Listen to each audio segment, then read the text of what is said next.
a development Carter came to abhor because of its discriminatory effect on African American voters. By 2015, the former president was so exasperated, he described the United States in another radio interview as just an oligarchy with unlimited political bribery. He was talking specifically about the Supreme Court's 2010 Citizens United decision, which had lifted all limits on so-called independent expenditures by corporations, unions, and other special interests supporting candidates for office. We've just seen a complete subversion of our political system as a payoff to major contributors who want and expect and sometimes get favors for themselves after the election's over, he said. The incumbents, Democrats and Republicans, look upon this unlimited money as a great benefit to themselves. Somebody who's already in Congress has a lot more to sell to an avid contributor than somebody who's just a challenger.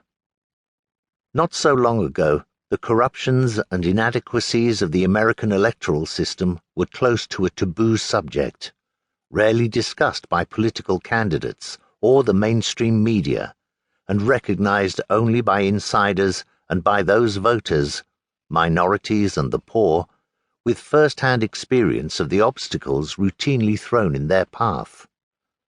Often it took an outsider with no illusions about some impossibly idyllic democratic American past to see things more clearly. Absolutely everything is a violation, the chair of South Africa's Independent Electoral Commission, Brigalia Balm, exclaimed during a tour of Florida in 2004.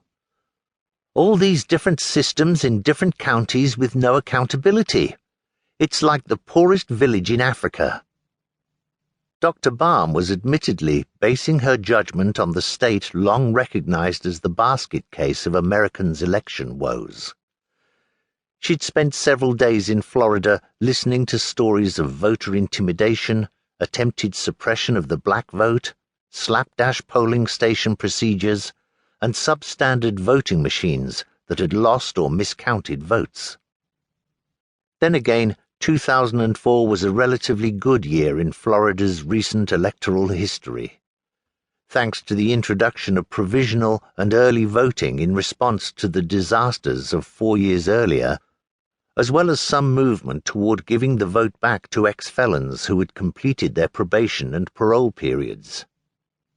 Had Balm returned 8 or 10 years later, she would have found that many of these progressive reforms had been either halted or reversed, and that more than 10% of Florida's voting-age population were now excluded from voting because of a past criminal conviction. The national average is about 2.5%.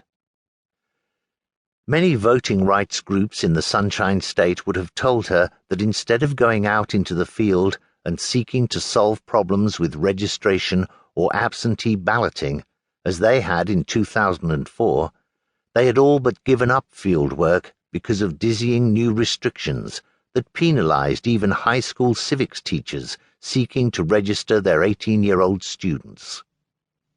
Regrettably, Florida is no longer an outlier. American democracy as a whole is experiencing its biggest backslide in more than a century. Where once it was the Democratic Party that perpetuated the most egregious inequalities and disregarded the civil rights of whole classes of voters, now it is an ascendant Republican Party that is using the language of reform and common sense, theft, and fraud prevention to whip up its supporters and wage a furious war of attrition against voters it has identified as loyalists for the other side, minorities, recent immigrants, young people and the poor.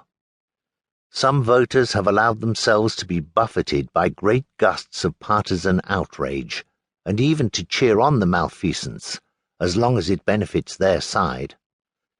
Many more feel overwhelmed by apathy or disgust. The backslide has only been exacerbated by some truly disastrous rulings by the U.S. Supreme Court, starting with the notorious Bush v. Gore decision that ended the 2000 election.